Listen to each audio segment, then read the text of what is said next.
to begin with. I will talk about Sukkot, but because we're all here, I'm going to just share again.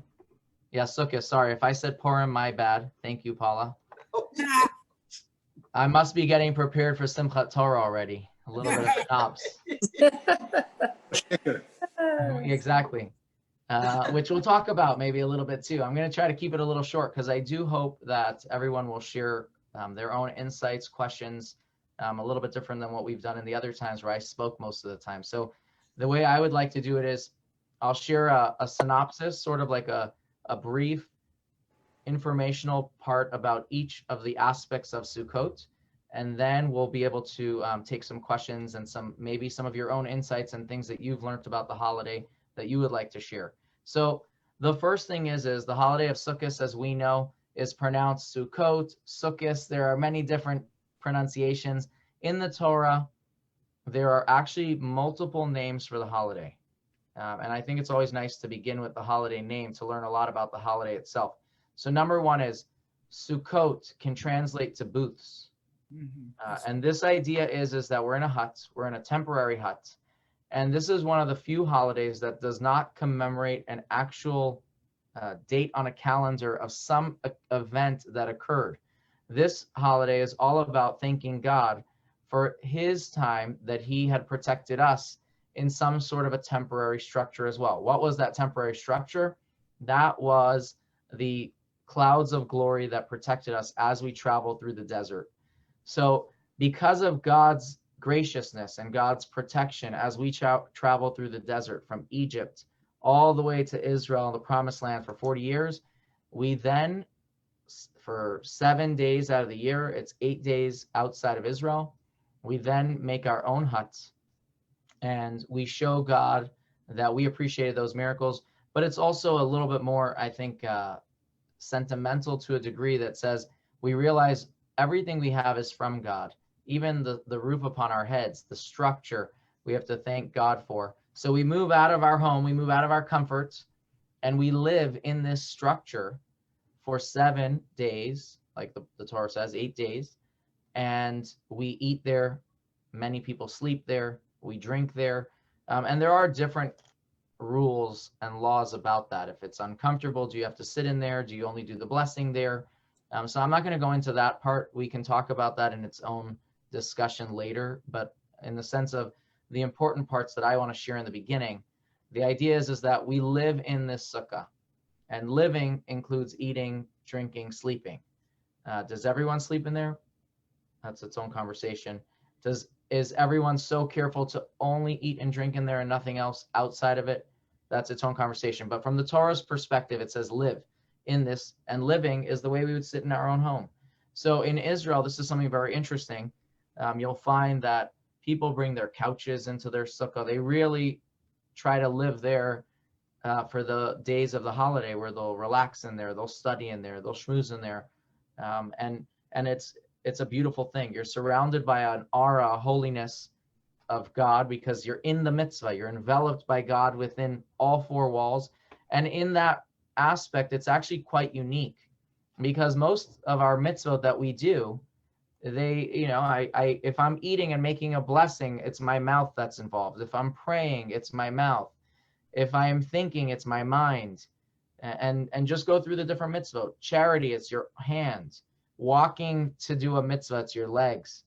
But here you have that when you sit in the sukkah, your entire being is doing the mitzvah. And that's pretty unique, that other mitzvah do not have. So I'm going to move on a bit. But if there's anything that I'm sharing that you want to listen to more about, or you have a question about it, I'm hoping in 10 minutes I'll finish the sort of different aspects of the holiday, and we can come back to those topics of things that are of interest to you about the holiday. So Sukkot, like I mentioned, has a number of names. Number one, it's the holiday of Sukkot, Chag HaSukkot. In the Torah, we find it's also just called Chag, a festival, because this is a very joyous holiday. And we'll talk about that in a couple minutes. Number three, it's Chag HaAsif, which means the holiday of the harvest, because this was around the harvest time. So you find that there are different things that we do on the holiday that are connected to the harvest. And then the last name that you find is Zman Simchatenu, the time of our rejoicing. And again, this was a very, very happy holiday, which we'll come back to a bit and just share a little bit about the whys of the holiday's joy. So number one is the name. The interesting thing that I always like to share is many of us remember Sukkot for the Sukkah, but many of us also remember Sukkot or Sukkot for the lulav and the etrog. So why is it that we call the holiday Sukkot and we don't call it the holiday of the lulav? Right? What's in the name? And there's actually a very simple answer, if I can share, and that is that the Sukkah holiday is actually the first thing that we do on the holiday is living in the Sukkah. We don't shake the lulav until the next morning. And we don't shake the lulav, just another interesting thing, on Shabbos. So it ends up being that you do the Sukkah on Shabbat, but you don't do the lulav on Shabbat. So again, there's these little aspects of why this and not that. There are more answers. I just share the most simplistic of them. Another thing about the holiday, so what is this lulav and etrog? So the Torah says that you should take for yourself pre-Eitz Hadar, a fruit of the tree that is beautiful, that is the etrog. And from the verse, we learn that there are 4 species that are joined together, and we shake them to do the mitzvah. We don't have to shake them, we take them to do the mitzvah of the lulav and the etrog. It's a very simple mitzvah in the sense that you make the blessing, you've done it, you put it down, you don't do it till the next day. But there are some beautiful little teachings about the lulav and the etrog. So let me just share what are the 4 kinds, what are the 4 species involved in the mitzvah. You have the etrog, which is not a lemon. It is a specific fruit that is the citron. And I'll share in a moment how the tree looks. I should have taken a picture and shared the screen. But you have the etrog, you have the palm branch, which is the tall stick, and binded to the palm branch, you have 3 branches of a myrtle bush and 2 branches of a willow. Now, together, you shake all 4, you put all 4 together, and you make this blessing that God sanctified us with the mitzvah of taking the 4 kinds. Now, there is a beautiful little teaching that I always like to think about for the lulav and the etrog, what it represents, because the Torah doesn't necessarily say why or what. So the Zohar, and I'm going to read this as a quote, the Zohar gives, or it's actually a midrash, gives a little bit more insight and shares. I'm just going to read the last part because this year I read it again and I got one more little highlight from it for myself that I think you might appreciate. So the etrog is a fruit that has smell and it also has taste. The lulav is a palm branch. It has taste, but it has no smell. The myrtle branch smells great, has no fruit, has no taste. And then the willow has none. It doesn't have taste, it does not have smell. And the Midrash comes and tells us that these 4 species, these 4 kinds actually represent 4 different types of Jews. And the mitzvah can only be done when they are together. So I've always read it that way, but there's actually one more little part to the Midrash that this year I read and picked up on. And that is, it doesn't just say that you can only do it when they're all together. In other words, that Jewish unity requires all 4 types of people. And I'll explain what are the 4 types of people. So taste signifies the study of Torah. You absorb it. Whereas smell is all about actions and mitzvot. So the etrog represents the type of Jewish person that's studious and also acts appropriately. He does mitzvot, or she does mitzvot. Then you have the palm branch. The palm branch has the taste, so it's the Torah study, but on actions, that's not their strong point. They're not necessarily doing mitzvot. So you have 2 types of Jews right there. Then you have the myrtle branch. The myrtle smells great. It's a person, an individual who does a lot of mitzvot, might not be so studious. And then you have the willow, which represents the Jew that has none of the above, not the mitzvot, nor does that individual have the study of the Torah. And the fascinating thing about the mitzvah is if you have 3 of the items, but you don't have the 4th, you can't perform the mitzvah. And some of the stories that I always grew up, my father always shares stories in the sukkah when we would sit for the sukkah dinners or lunches. Some of the stories I grew up listening to were Russian stories of communities that they were able to get a lulav, they were able to get the myrtle, they were able to get the willow, but they for their life could not come upon an actual etrog. So a person travels through town maybe 2 months before Sukkot, and they would plead with these people to stay in town. They would pay them, do anything, so that there would at least be a lulav and an etrog for the town to be able to celebrate the holiday. So again, there are beautiful stories along those lines, but I just share how the mitzvah can't be done with 3. You need all 4. That's how the verse writes it. So here is what I learned from the Medrash this year, that I don't know why I never really got this part of the teaching until now. So after you read the Medrash that talks about the different tastes and smell, it says, so too do the people of Israel include individuals who do not have Torah and do not have good deeds, right? We talk about the 4 different types. Says God, let them all bond together in one bundle and atone for each other. So the thing that I never caught on to was the atone for each other. I always learned you need to have all 4 of them together, which means what's Jewish unity? We put these 4 Jews together. That's what makes us a community.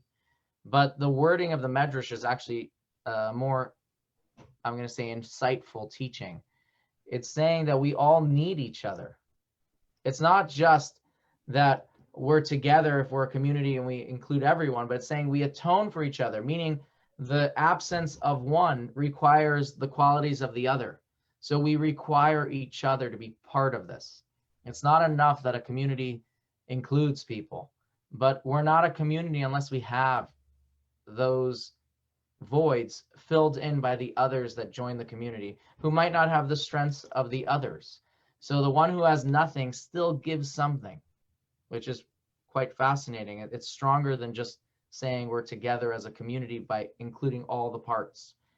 So this is just a teaching of the lulav and the etrog and what makes it unique in the sense that you need all 4. A more meaningful teaching to it as well, that it represents us as a whole.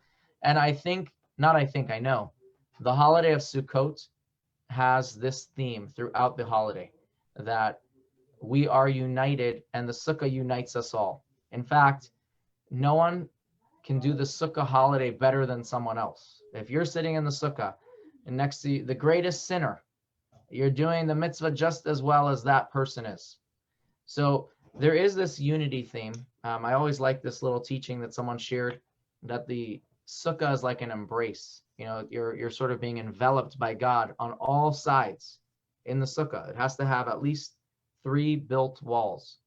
And why do we have this? Because we come from a holiday season of Rosh Hashanah and Yom Kippur. And the way I've always learned it, and hope that everyone else learns it as well, we don't look at Yom Kippur as a day that God wants to punish us. We look at Yom Kippur as a day that God blesses us and blessed us for a good year. So we come out of Yom Kippur very joyous, right? Now, sadly, a lot of people have gone to shuls and schools for many years that teach Yom Kippur very differently. But I say I'm blessed. The schools that I've gone to and the teachings that I've always learned, that Yom Kippur, yes, it's a very serious day, but the point is it's the day that God blesses our entire year. And God blesses it for the good. So with that in mind, we come into the holiday of Sukkot very, very joyous that God has blessed us with a good year. He loves us. In fact, just one little info tidbit about the holiday of Sukkot, you find that in the temple, they brought sacrifices every single day of the holiday, representing every single nation that exists in the world. There were 70 different sacrifices brought over the days of Sukkot. Shmini Atzeret, which is the day that follows Sukkot, there was only one sacrifice brought. And that was the sacrifice for the Jewish people. So every nation had their day or their time, their sacrifice. But at the end of the party, God says, I want you, my people, to stay one extra day because I've been sharing all my time with so many others. But now it's time for us to sit together and enjoy our time together. And that day is Shmini Atzeret Simchat Torah, a very joyous day. We dance with the Torahs. And again, we talk about and we emphasize this connection that God has connected us to God through the Torah. And we emphasize this love. So this holiday is very joyous. I'm going to just share a couple things. I'm going to call it little facts and tidbits about Sukkot. The Sukkah itself, the way it works is it's got to be temporary. So if you have a sukkah up all year round and you don't change it to the next year, that's no longer temporary. So you do have to do something to sort of build it that year. As well, the structure itself is covered by, it has to be something that has been harvested from the ground. So bamboo works, palm branches. There are different things, but it can't be underneath a tree. It's got to be directly underneath the sky. Sukkot actually begins on a full moon, just a side note. It begins on the 15th of the Jewish month, which is a full moon. Again, like I mentioned, it becomes like a second home. In fact, there is a Mishnah. I always like this. There is a Mishnah that talks about where a sukkah can be erected. And here are some of the examples of the questions that they ask. All right, you ready for this? Can it be on an ox cart? Can it be on a boat? Can it be on a treetop? Can it be on a camelback? And in fact, today, when you go to Manhattan and some of the more Jewish neighborhoods that have better weather than Phoenix, you'll find that they have petty sukkahs, someone with pedaling a little bike with a sukkah on the back. You definitely find sukkah mobiles on the back of pickup trucks or on the backs of trailers. So the sukkah can really be almost anywhere. Again, the lulav and the etrog, we shake them every single day of the holiday except for Shabbos. So this year we don't do it until Sunday. And like I mentioned, side note, if you're in Phoenix, we're going to give you an opportunity to shake the lulav in a very safe manner, as safe as you would like it to be, meaning you can stay in your car, we bring it to you, or you can come out to the sukkah, however you feel comfortable, and you get a pizza to go. So if you're comfortable sitting in the sukkah making a quick blessing, that's another mitzvah. But if you're not comfortable with that, you have the lulav itself to do a blessing on. So again, it's a mitzvah every single day. If you did it one day, and someone offers it to you the next day, feel free to take that mitzvah upon yourself and do it again. There are some special blessings that we actually recite. In the sukkah, we actually recite a blessing, thanking God for sanctifying us with the mitzvah of sitting in the sukkah, and also Shehecheyanu, because it's the first time for the year. Once you've done the Shehecheyanu once, though, you don't do it anymore. So in the middle of the week, if you are going to go into the sukkah and you hadn't done it the whole holiday, you can make a Shehecheyanu. If you did it on the first night, you don't have to make it again. Same thing with the lulav, that you say the Shehecheyanu with it, but once you've done it once, you don't have to recite a Shehecheyanu again. Here is another interesting parts to the holiday of Sukkot that many of you might know, but just to share it. On the 7th day of Sukkot, we have what's called Hoshana Rabbah, which is when it means the great Hoshana. What it is it's a service that so I should really back up. We talk about the days of judgment, and we talk about Yom Kippur as the day that God seals the judgment. But really, there's still chance and opportunity to change. And when is the final verdict? At the end of the holiday of Sukkot. So there is a little bit of a service that involves that, the prayers. It also involves the idea of the prayers for water, because it says that on Sukkot, God judges how much water would be given for the year. That's a very important thing, especially when you talk about people who own farms. This was their livelihood. And because of that, throughout the holiday of Sukkot, there was actually a water libation that would happen on the altar every single day of the holiday. And it says, this is something always fascinating. It says that if you have not experienced the joy that would happen in the temple during the times of the pouring of the water, you have never experienced true joy in your lifetime. That's how joyous it was in Jerusalem during that time. And I guess an important thing is all the Jews would travel to Israel during the holiday of Sukkot, because there are 3 holidays in the Torah that are called Regalim. These are holidays that it was a mitzvah to go up to Jerusalem, that God would be able to see us.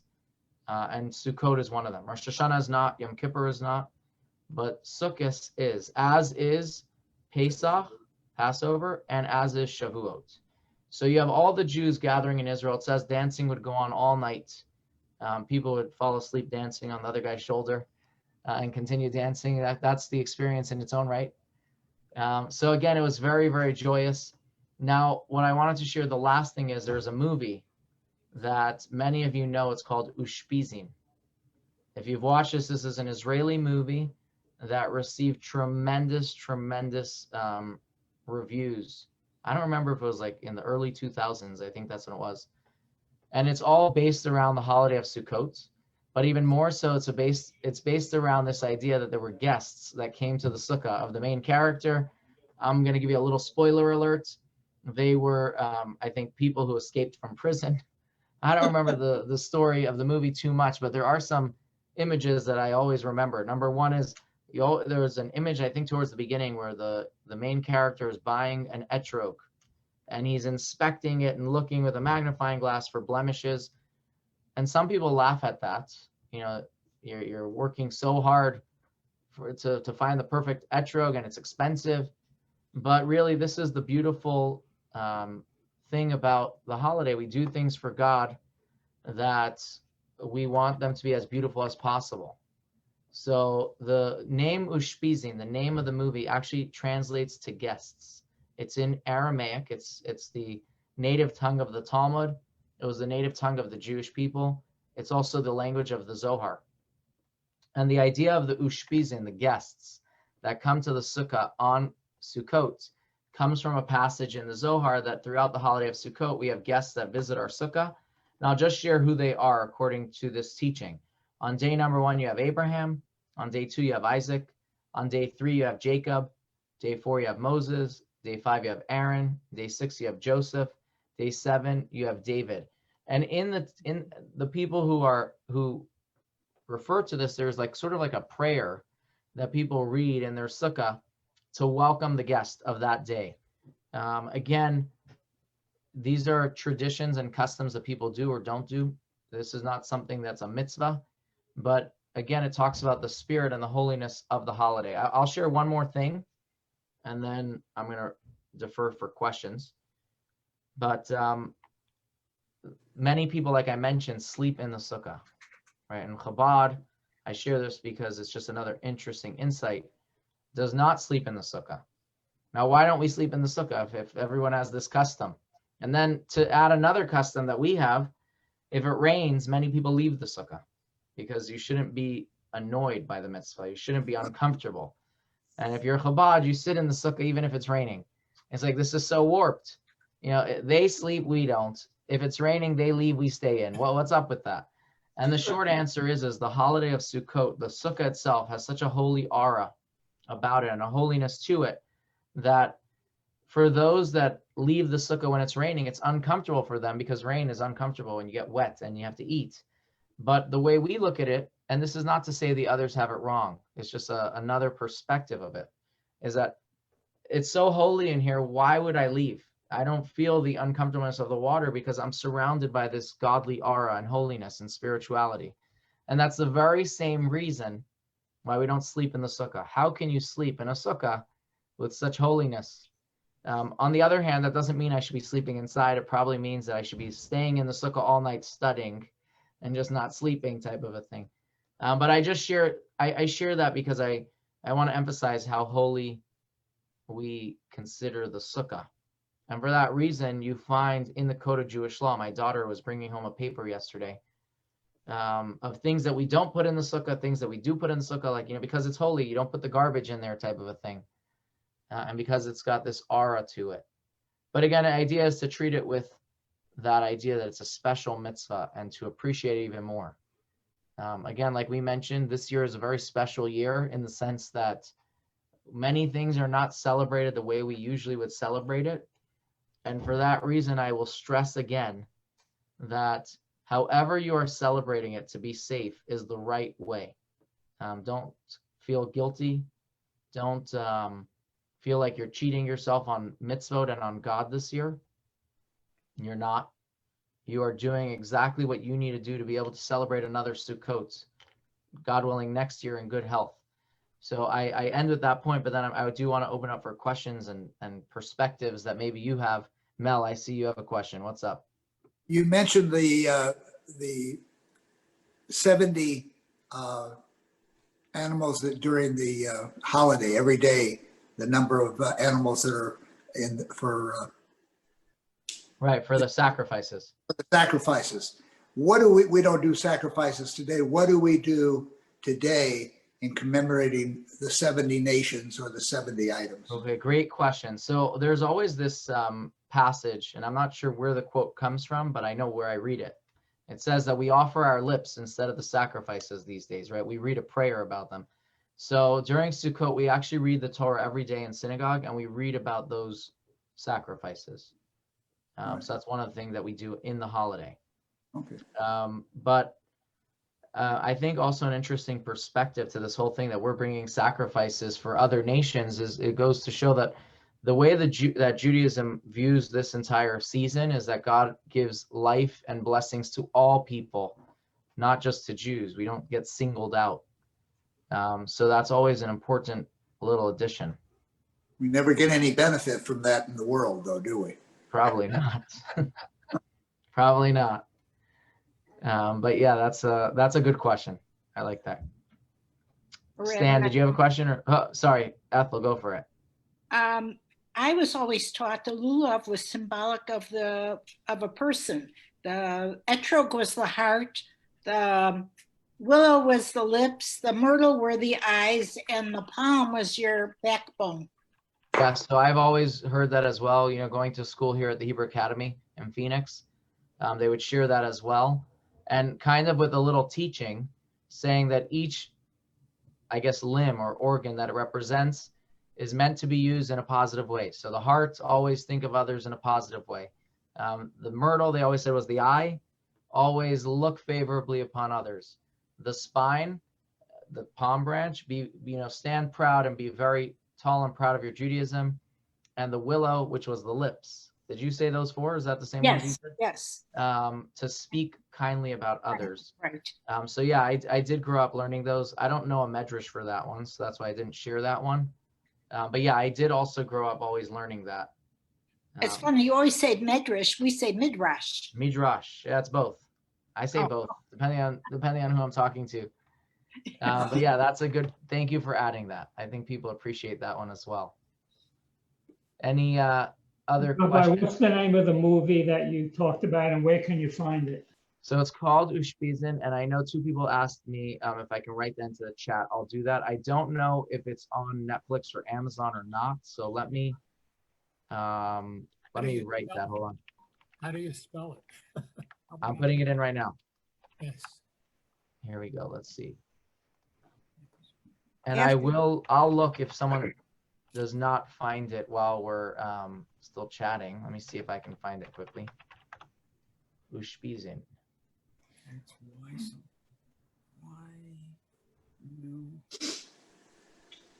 It's from 2004. Okay. He's gonna tell us. And it's with subtitles, so let me see if I can find where you can watch it. Amazon Prime. On Prime, you'd have to pay. It's a $2.99 rental. Let me see if there's another place to watch it. You know, if I have the movie, I would lend it. I don't think I have it. I might have it. I'm gonna have to look in my stash. But on Amazon, let me see if it's on Netflix. How do you spell it? Ushpizin. I put it into the chat. USPH. Ushpizin. USP. No, it's not what he said. USHP. I don't see it anywhere other than Amazon to rent. But I'm going to look into that. If I can find it, I will send out a little email. That would be interesting to watch. I mean, after Sukkot, we used to go and collect all the etrogs when people were through with them, and I used to make jam. Right. How did it taste? It was good. So there's a woman.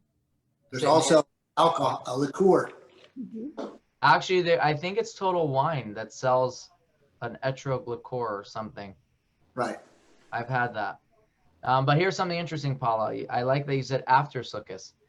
On Sukkot, if you've used it for the mitzvah, you wouldn't be able to enjoy it. Meaning you can't cut it open and eat it. But after Sukkot, you can, because once you've sort of designated it for a mitzvah, it has its holiness to it. So you can't benefit personally. But after Sukkot, it loses that status.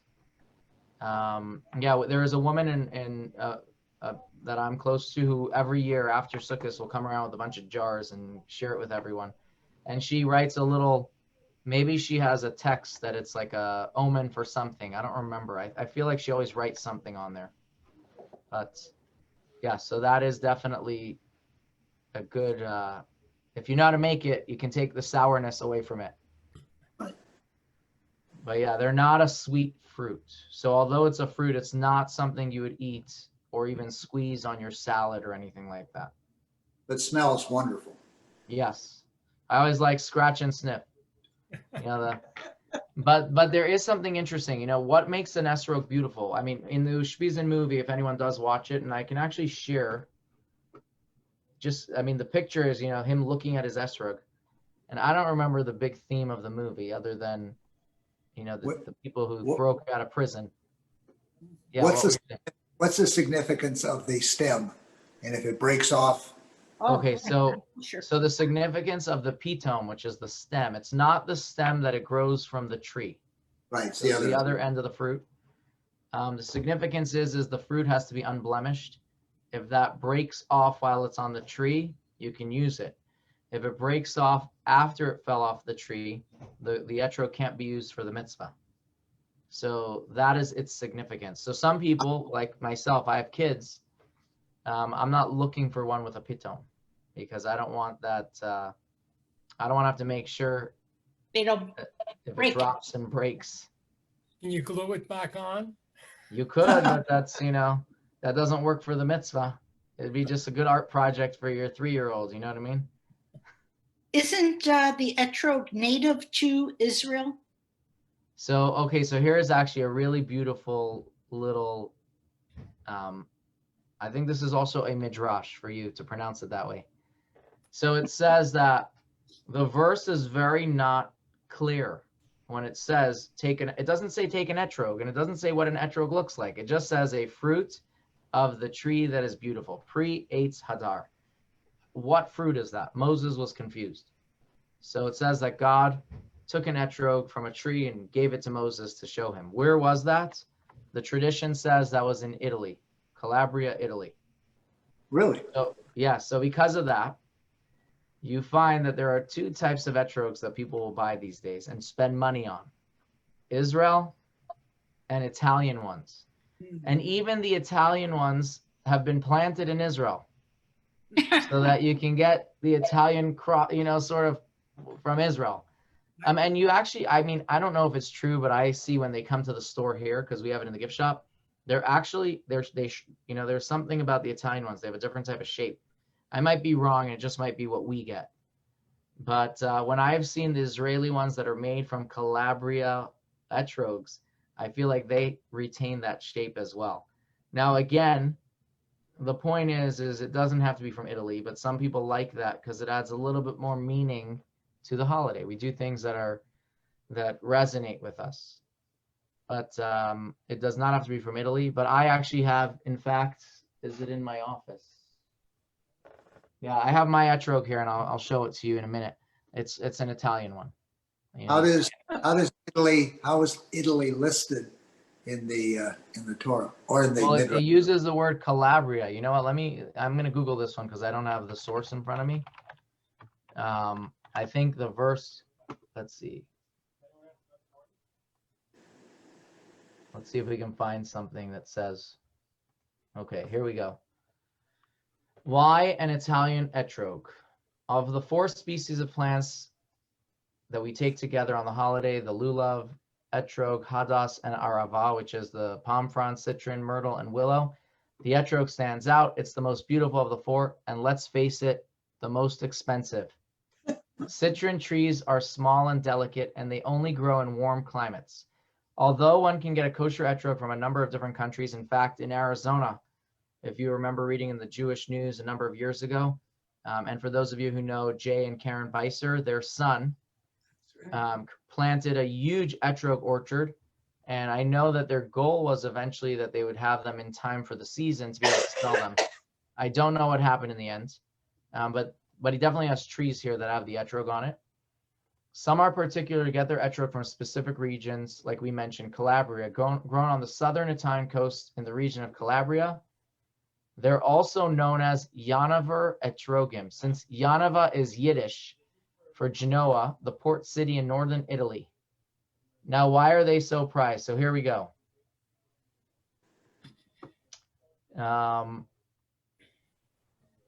One thing is that an etrog that comes from a grafted tree is not kosher. So we use etrogim from trees that we know their pedigree, we know their history, like that this tree wasn't planted from a graft.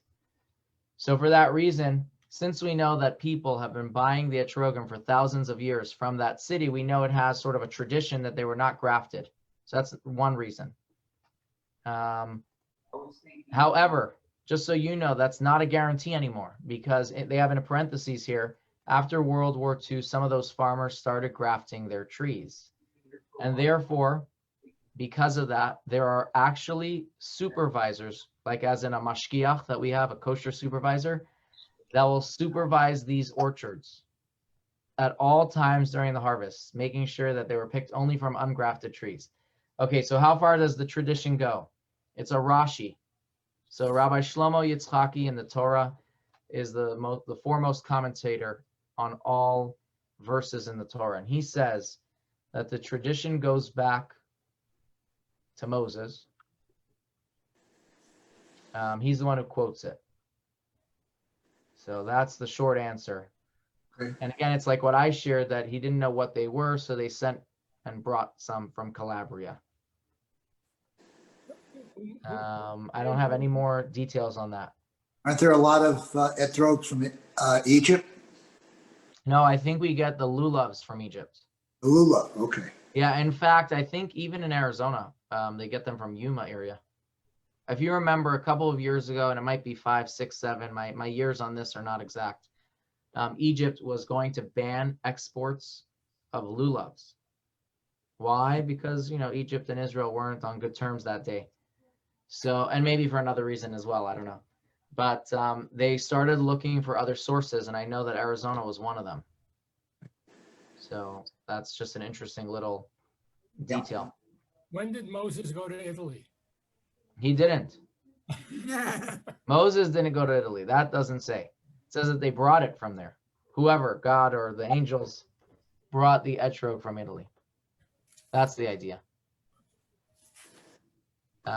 And Ellen added in the chat which Beiser it is that grows them in Scottsdale or Phoenix. It's Matt Beiser. Any other questions on the holiday itself? Rabbi, your presentation has been very enlightening to me. Sure is. Thank you. Yes, thank you. Very interesting. The Reform takes Sukkot as a harvest festival, Right. not as you have explained it today. Well, I'm glad I could add that. I want to share something because I had a conversation last night. I have a neighbor that has 2 beautiful little girls. They're always walking the block.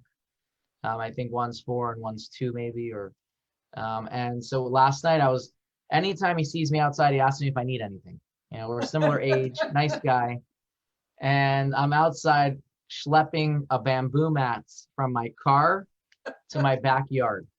So I told him, I'm like, no, I'm just schlepping for my sukkah. So he's like, oh, do you need help building it? Right? He's just a nice guy.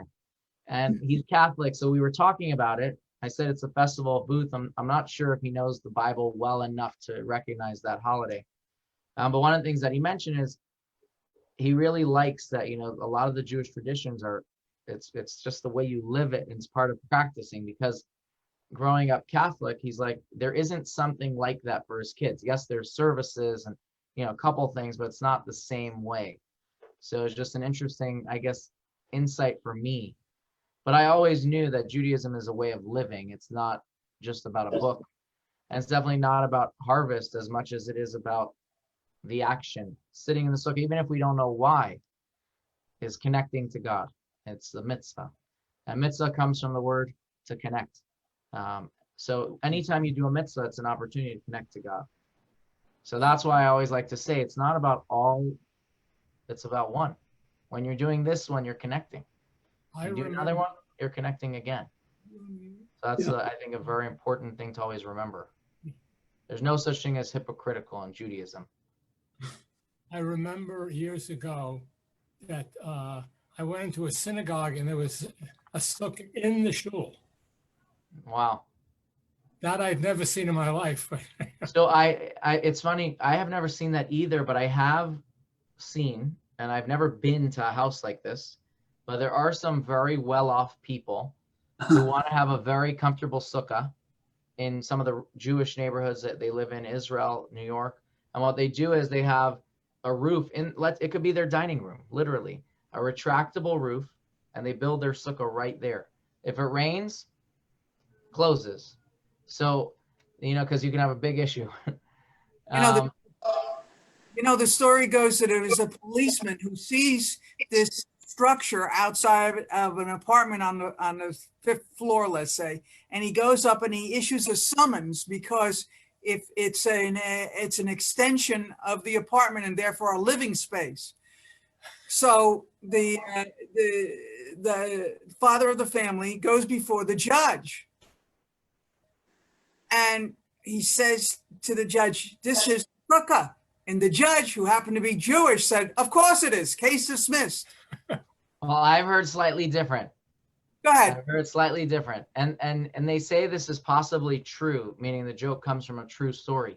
So in New York, someone actually recently posted a picture. This is on Facebook, and they said, how could this be kosher? And you see like a building with a sukkah on a balcony. Right underneath it, the floor beneath it, there's another sukkah. The thing is, the answer to the question is they're not underneath each other because the sukkah has to have nothing obstructing above it. So in New York, people live in buildings. In fact, 1 year that I lived in New York, my first year of marriage, Connie was working on sukkah, so we had to go back to the city. We were in Binghamton for the first days, and I stayed in the building. There is a communal sukkah. Someone built a sukkah in the main, I don't know, that little courtyard, and anyone could use it, right? Well, the thing is, some places don't have Jewish buildings. I had I'd say 50% Jewish in that building, so it made sense. But people would make it on the fire escape. And the fire marshal, that's a danger, if there's ever a fire. Absolutely. So they would issue them a ticket that says you have 8 days to remove it, which is perfect. So that's the joke I always heard. It's like, and that's how it is, right? You got to do what you got to do. Good. But whether it's true or not, it's still a good story. No. Any other questions?